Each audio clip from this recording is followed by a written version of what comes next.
The Enchanted Castle by E. Nesbit. Recorded by Peter Eastman. Chapter 6.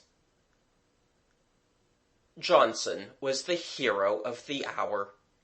It was he who had tracked the burglars, laid his plans, and recovered the lost silver. He had not thrown the stone. Public opinion decided that Mabel and her aunt must have been mistaken in supposing that there was a stone at all. But he did not deny the warning letter. It was Gerald who went out after breakfast to buy the newspaper, and who read aloud to the others the 2 columns of fiction which were the Littlesby Observer's report of the facts. As he read, every mouth opened wider and wider, and when he ceased with, "This gifted fellow townsman, with detective instincts which outrival those of Messrs. Lecoq and Holmes, and whose promotion is now assured," there was quite a blank silence. "Well," said Jimmy, breaking it, "he doesn't stick it on neither, does he?" "I feel," said Kathleen, "as if it was our fault, as if it was us had told all these whoppers. Because if it hadn't been for you, they couldn't have, Jerry. How could he say all that?" "Well," said Gerald, trying to be fair, "you know, after all, the chap had to say something. I'm glad He stopped abruptly. "You're glad you what?" "No matter," said he, with an air of putting away affairs of state. "Now, what are we going to do today? The faithful Mabel approaches. She will want her ring. And you and Jimmy want it too. Oh, I know. Mademoiselle hasn't had any attention paid to her for more days than our hero likes to confess." "I wish you wouldn't always call yourself our hero," said Jimmy. "You aren't mine, anyhow." "You're both of you mine," said Kathleen hastily. "Good little girl." Gerald smiled annoyingly. "Keep baby brother in a good temper till Nursey comes back." "You're not going out without us?" Kathleen asked in haste. "I haste away, 'tis market day," sang Gerald, "and in the market there buy roses for my fair. If you want to come too, get your boots on, and look slippy about it." "I don't want to come," said Jimmy, and sniffed. Kathleen turned a despairing look on Gerald. "Oh, James, James," said Gerald sadly, "how difficult you make it for me to forget that you're my little brother. If ever I treat you like one of the other chaps, and rot you like I should Turner or Moberly or any of my pals, well, this is what comes of it." "You don't call them your baby brothers," said Jimmy, and truly. "No, and I'll take precious good care I don't call you it again. Come on, my hero and heroine. The devoted Mesrour is your salaaming slave."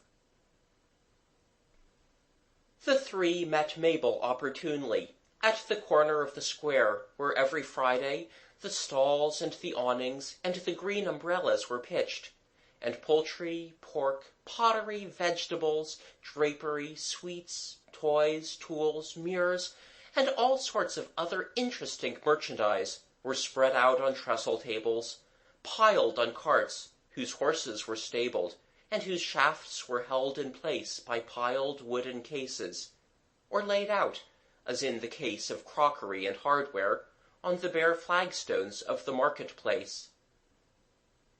The sun was shining with great good-will, and, as Mabel remarked, all nature looked smiling and gay. There were a few bunches of flowers among the vegetables, and the children hesitated, balanced in choice. "Mignonette is sweet," said Mabel. "Roses are roses," said Kathleen. "Carnations are 2pence," said Jimmy, and Gerald, sniffing among the bunches of tightly tied tea roses, agreed that this settled it. So the carnations were bought, a bunch of yellow ones like sulphur, a bunch of white ones like clotted cream, and a bunch of red ones like the cheeks of the doll that Kathleen never played with. They took the carnations home, and Kathleen's green hair ribbon came in beautifully for tying them up, which was hastily done on the doorstep. Then, discreetly, Gerald knocked at the door of the drawing-room, where Mademoiselle seemed to sit all day. "Entrez," came her voice, and Gerald entered. She was not reading, as usual, but bent over a sketch-book. On the table was an open colour-box of un-English appearance, and a box of that slate-coloured liquid so familiar alike to the greatest artist in water-colours and to the humblest child with a sixpenny paint-box. "With all of our loves," said Gerald, laying the flowers down suddenly before her. "But it is that you are a dear child. For this it must that I embrace you. No." And before Gerald could explain that he was too old, she kissed him with little quick French pecks on the 2 cheeks. "Are you painting?" he asked hurriedly, to hide his annoyance at being treated like a baby. "I achieve a sketch of yesterday," she answered. And before he had time to wonder what yesterday would look like in a picture, she showed him a beautiful and exact sketch of Yalding Towers. "Oh, I say! Ripping!" was the critic's comment. "I say, mayn't the others come and see?" The others came, including Mabel, who stood awkwardly behind the rest, and looked over Jimmy's shoulder. "I say, you are clever," said Gerald respectfully. "To what good to have the talent when one must pass one's life at teaching the infants?" said Mademoiselle. "It must be fairly beastly," Gerald owned. "You too see the design?" Mademoiselle asked Mabel, adding, "A friend from the town, yes?" "How do you do?" said Mabel politely. "No, I'm not from the town. I live at Yalding Towers." The name seemed to impress Mademoiselle very much. Gerald anxiously hoped in his own mind that she was not a snob. "Yalding Towers," she repeated. "But this is very extraordinary. Is it possible that you are then of the family of Lord Yalding?" "He hasn't any family," said Mabel. "He's not married." "I would say, are you, how you say, cousin, sister, niece?" "No," said Mabel, flushing hotly. "I'm nothing grand at all. I'm Lord Yalding's housekeeper's niece." "But you know Lord Yalding, is it not?" "No," said Mabel. "I've never seen him." "He comes then never to his chateau?" "Not since I've lived there, but he's coming next week." "Why lives he not there?" Mademoiselle asked. "Auntie says he's too poor," said Mabel, and proceeded to tell the tale, as she had heard it in the housekeeper's room. How Lord Yalding's uncle had left all the money he could leave away from Lord Yalding to Lord Yalding's second cousin, and poor Lord Yalding had only just enough to keep the old place in repair, and to live very quietly indeed somewhere else, but not enough to keep the house open or to live there, and how he couldn't sell the house because it was in tail.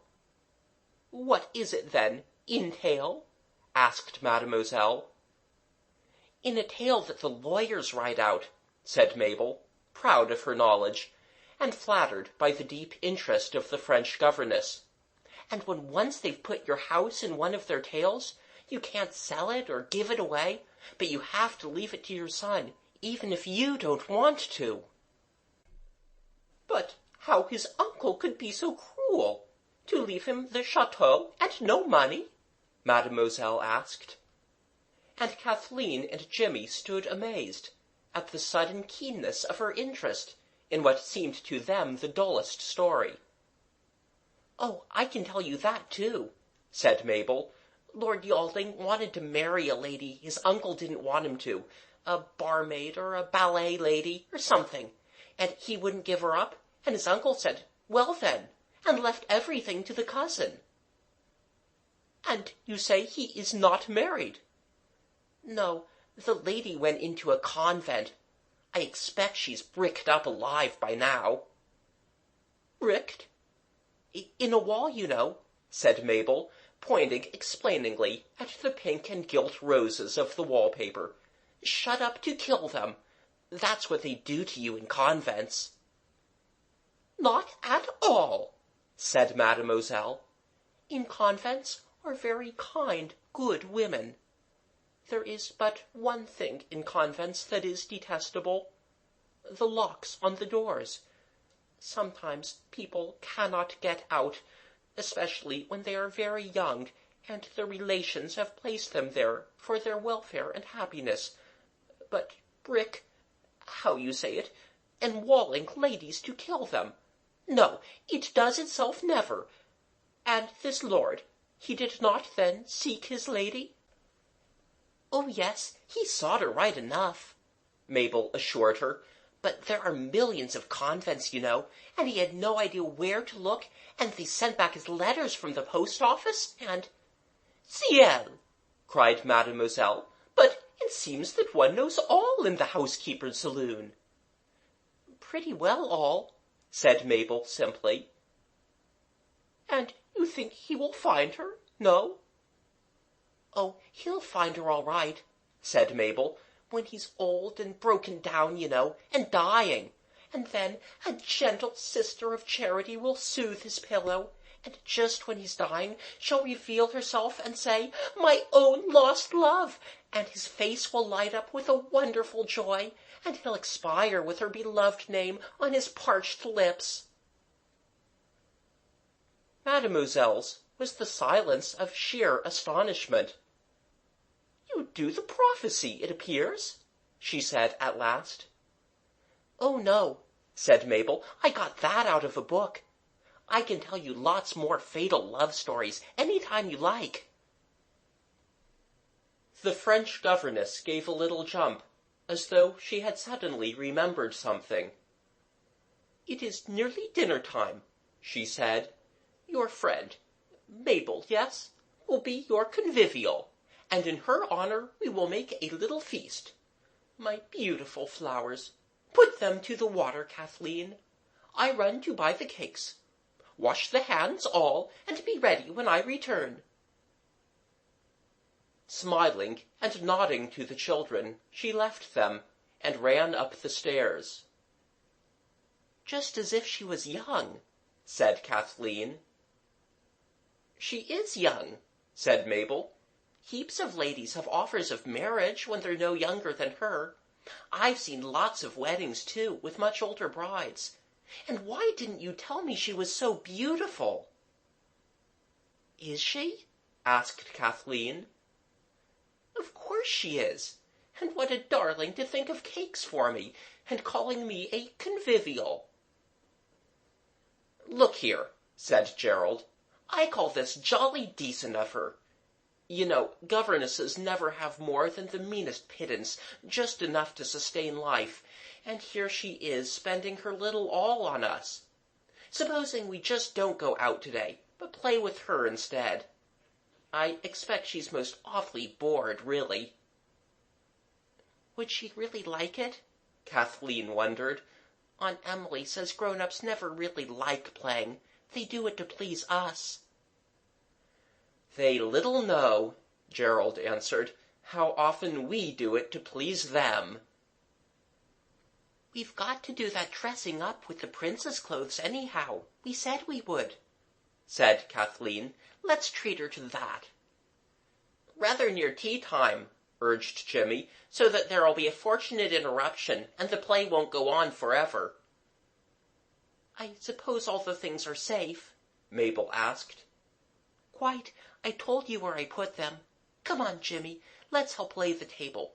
We'll get Eliza to put out the best china." they went. "It was lucky," said Gerald, struck by a sudden thought, "that the burglars didn't go for the diamonds in the treasure chamber." "They couldn't," said Mabel, almost in a whisper. "They didn't know about them. I don't believe anybody knows about them except me, and you, and you're sworn to secrecy." This, you will remember, had been done almost at the beginning. "I know Aunt doesn't know. I just found out this spring by accident. Lord Yalding's kept the secret well." "I wish I'd got a secret like that to keep," said Gerald. "If the burglars do know," said Mabel, "it'll all come out at the trial. Lawyers make you tell everything you know at trials, and a lot of lies besides." "There won't be any trial," said Gerald, kicking the leg of the piano thoughtfully. "No trial?" "It said in the paper," Gerald went on slowly, "the miscreants must have received warning from a confederate for the admirable preparations to arrest them as they returned for their ill-gotten plunder were unavailing, but the police have a clue." "What a pity," said Mabel. "You needn't worry. They haven't got any old clue," said Gerald, still attentive to the piano leg. "I didn't mean the clue. I meant the confederate." "It's a pity you think he's a pity, because he was me," said Gerald, standing up and leaving the piano leg alone. He looked straight before him, as the boy on the burning deck may have looked. "I couldn't help it," he said. "I know you'll think I'm a criminal, but I couldn't do it. I don't know how detectives can. I went over a prison once with Father, and after I'd given the tip to Johnson I remembered that, and I just couldn't. I know I'm a beast, and not worthy to be a British citizen." "I think it was rather nice of you," said Mabel kindly. "How did you warn them?" "I just shoved a paper under the man's door, the one that I knew where he lived, to tell him to lie low." "Oh, do tell me. What did you put on it exactly?" Mabel warmed to this new interest. "It said, 'The police know all except your names. Be virtuous and you are safe. But if there's any more burgling, I shall split, and you may rely on that from a friend.' I know it was wrong, but I couldn't help it. Don't tell the others. They wouldn't understand why I did it. I don't understand it myself." "I do," said Mabel. "It's because you've got a kind and noble heart."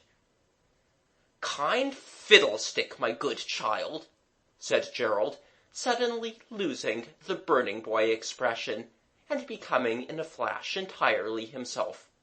"Cut along and wash your hands. You're as black as ink." "So are you," said Mabel, "and I'm not. It's dye with me. Auntie was dyeing a blouse this morning. It told you how in Home Drivel, and she's as black as ink too, and the blouse is all streaky. Pity the ring won't make just parts of you invisible. The dirt, for instance." "Perhaps," Gerald said unexpectedly, "it won't make even all of you invisible again." "Why not? You haven't been doing anything to it, have you?" Mabel sharply asked. "No, but didn't you notice you were invisible 21 hours? I was 14 hours invisible, and Eliza only 7. That's 7 less each time, and now we've come to—" "How frightfully good you are at sums," said Mabel, awestruck. "You see, it's got 7 hours less each time, and 7 from 7 is naught. It's got to be something different this time. And then afterwards, it can't be -7, because I don't see how, unless it made you more visible. Thicker, you know." "Don't," said Mabel. "You make my head go round." "And there's another odd thing," Gerald went on. When you're invisible, your relations don't love you. Look at your aunt, and Kathy never turning a hair at me going burgling. We haven't got to the bottom of that ring yet. Crikey! Here's Mademoiselle with the cakes. Run, bold bandits! Wash for your lives! They ran. It was not cakes only. It was plums and grapes and jam tarts and soda water and raspberry vinegar and chocolates in pretty boxes and pure, thick, rich cream in brown jugs. Also a bunch of roses. Mademoiselle was strangely merry, for a governess. She served out the cakes and tarts with a liberal hand, made wreaths of the flowers for all their heads. She was not eating much herself. Drank the health of Mabel as the guest of the day, in the beautiful pink drink that comes from mixing raspberry vinegar and soda water, and actually persuaded Jimmy to wear his wreath, on the ground that the Greek gods as well as the goddesses always wore wreaths at a feast. There never was such a feast provided by any French governess since French governesses began. There were jokes and stories and laughter. Jimmy showed all those tricks with forks and corks and matches and apples which are so deservedly popular. Mademoiselle told them stories of her own school days, when she was a quite little girl with two tight tresses, so, and when they could not understand the tresses, called for paper and pencil, and drew the loveliest little picture of herself when she was a child, with two short, fat pigtails sticking out from her head like knitting needles from a ball of dark worsted. Then she drew pictures of everything they asked for, till Mabel pulled Gerald's jacket, and whispered, "The acting." "Draw us the front of a theatre," said Gerald tactfully. "A French theatre." "They are the same thing as the English theatres," Mademoiselle told him. "Do you like acting? The theatre, I mean." "But yes, I love it." "All right," said Gerald briefly. "We'll act a play for you.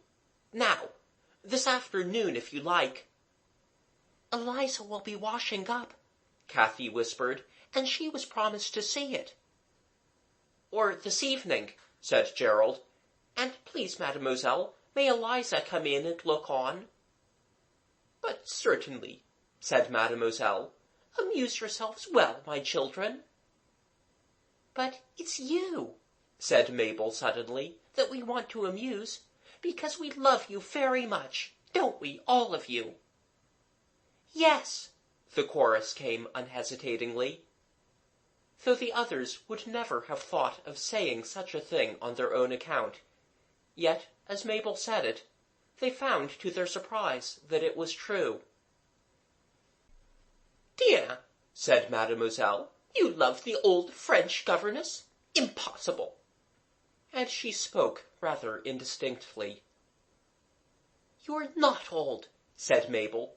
"At least, not so very," she added brightly. "And you're as lovely as a princess." "Go then, flatteress," said Mademoiselle, laughing. And Mabel went. The others were already halfway up the stairs. Mademoiselle sat in the drawing-room as usual, and it was a good thing that she was not engaged in serious study, for it seemed that the door opened and shut almost ceaselessly all throughout the afternoon. Might they have the embroidered antimacassars and the sofa cushions? Might they have the clothesline out of the wash-house? Eliza said they mightn't, but might they? Might they have the sheepskin hearth-rug? Might they have tea in the garden, because they had almost got the stage ready in the dining-room, and Eliza wanted to set tea? Could Mademoiselle lend them any coloured clothes, scarves or dressing-gowns, or anything bright? Yes, Mademoiselle could, and did. Silk things, surprisingly lovely for a governess to have. Had Mademoiselle any rouge? They had always heard that French ladies— No, Mademoiselle hadn't.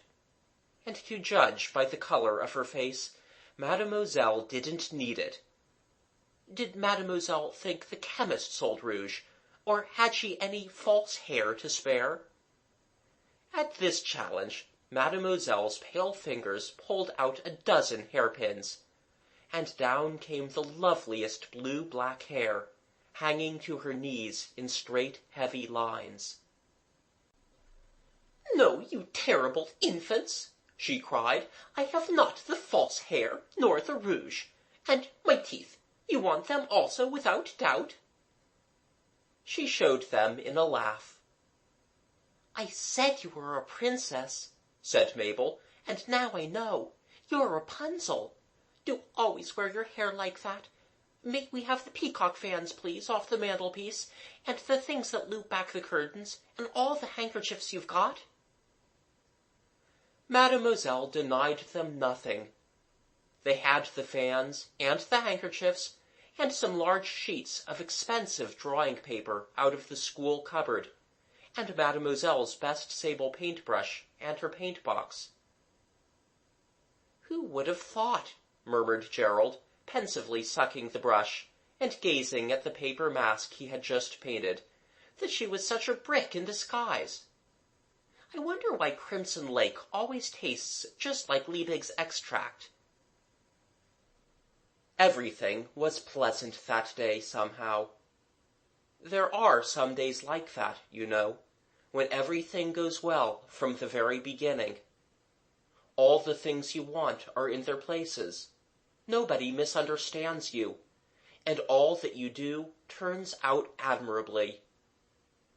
How different from those other days which we all know too well, when your shoelace breaks, your comb is mislaid, your brush spins on its back on the floor and lands under the bed where you can't get at it. You drop the soap, your buttons come off, an eyelash gets into your eye. You have used your last clean handkerchief. Your collar is frayed at the edge and cuts into your neck. And at the very last moment your suspender breaks, and there is no string. On such a day as this, you are naturally late for breakfast, and everyone thinks you did it on purpose. And the day goes on, getting worse and worse. You mislay your exercise book, you drop your arithmetic in the mud, your pencil breaks, and when you open your knife to sharpen the pencil, you split your nail. On such a day, you jam your thumb indoors and muddle the messages you are sent on by grown-ups. You upset your tea, and your bread and butter won't hold together for a moment. And when at last you get to bed, usually in disgrace, it is no comfort at all to you to know that not a single bit of it is your own fault. This day was not one of those days, as you will have noticed. Even the tea in the garden.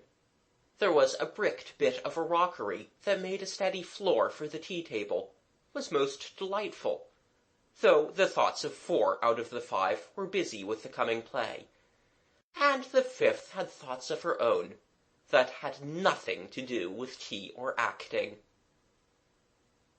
Then there was an interval of slamming doors, interesting silences, feet that flew up and down stairs. It was still good daylight when the dinner bell rang. The signal had been agreed upon at tea-time, and carefully explained to Eliza.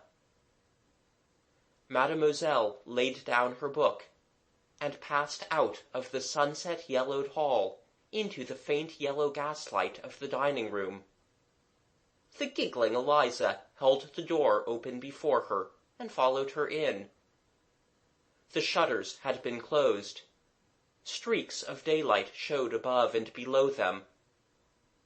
The green and black tablecloths of the school dining tables were supported on the clothesline from the backyard.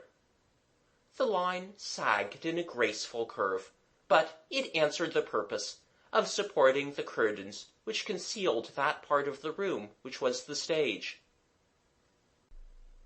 Rows of chairs had been placed across the other end of the room.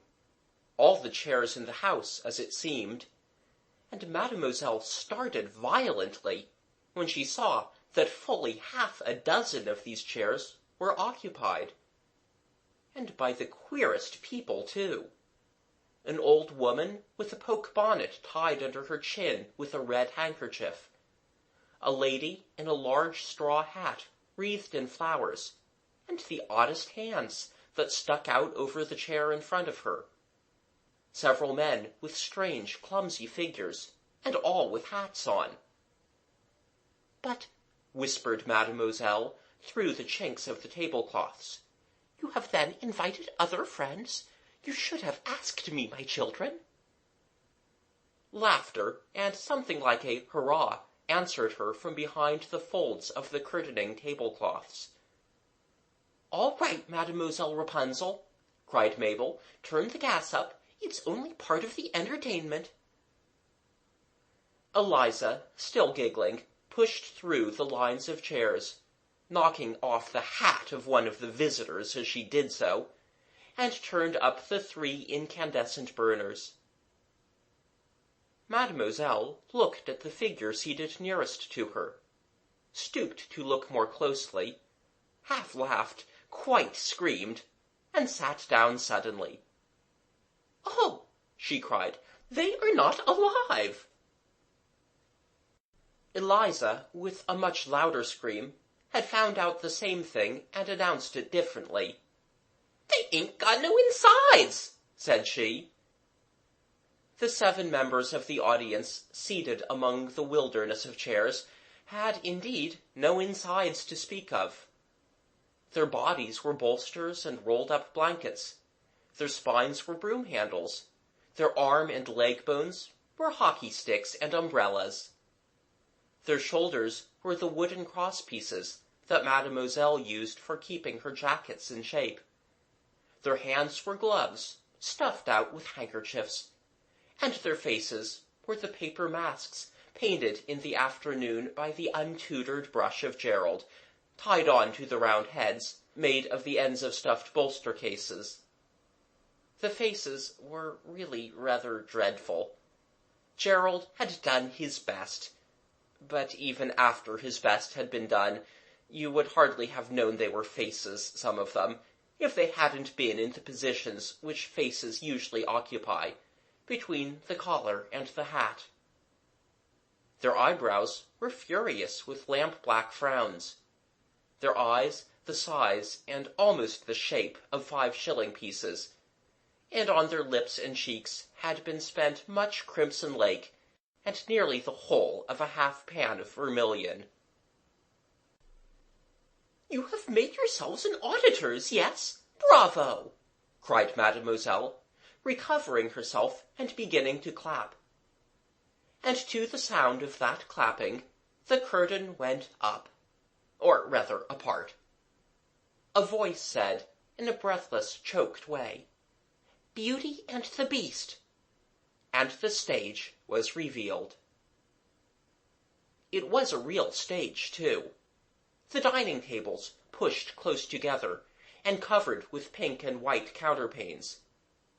It was a little unsteady and creaky to walk on, but very imposing to look at. The scene was simple but convincing. A big sheet of cardboard, bent square, with slits cut in it, and a candle behind, represented, quite transparently, the domestic hearth.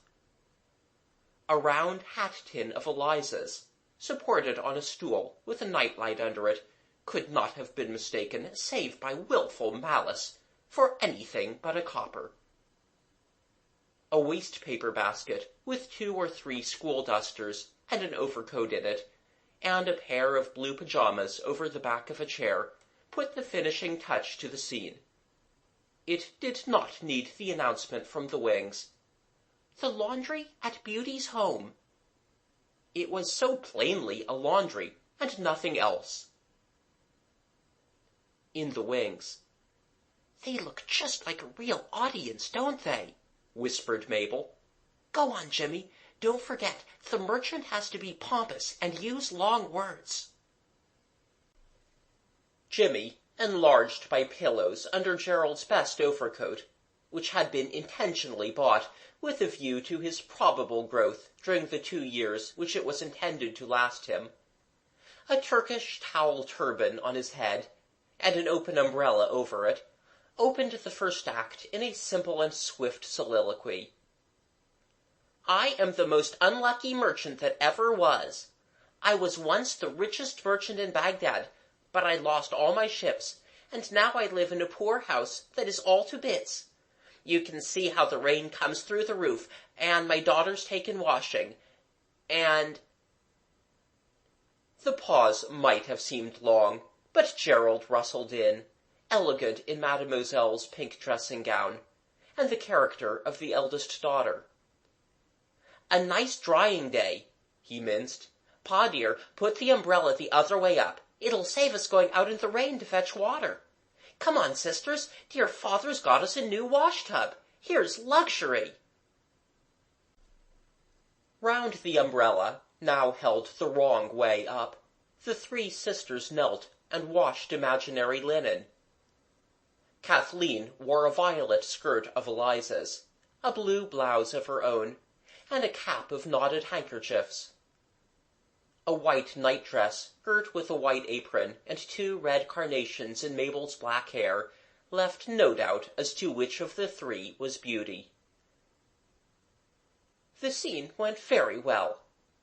The final dance with waving towels was all that there is of charming, Mademoiselle said, and Eliza was so much amused that, as she said, she got quite a nasty stitch along of laughing so hearty.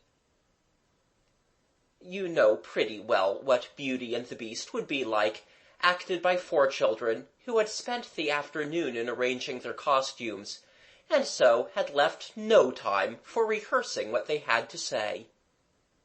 Yet it delighted them, and it charmed their audience. And what more can any play do, even Shakespeare's?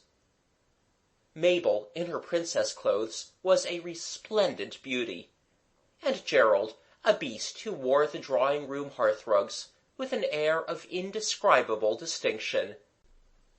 If Jimmy was not a talkative merchant, he made it up with a stoutness practically unlimited, and Kathleen surprised and delighted even herself by the quickness with which she changed from one to the other of the minor characters, fairies, servants, and messengers.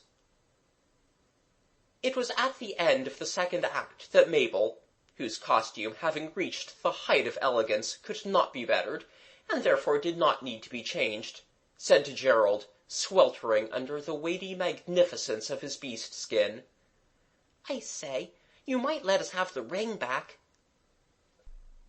"I'm going to," said Gerald, who had quite forgotten it. "I'll give it you in the next scene. Only don't lose it, or go putting it on. You might go out altogether and never be seen again. Or you might get 7 times as visible as anyone else, so that all the rest of us would look like shadows beside you, you'd be so thick. Or—" "Ready," said Kathleen, bustling in, once more a wicked sister.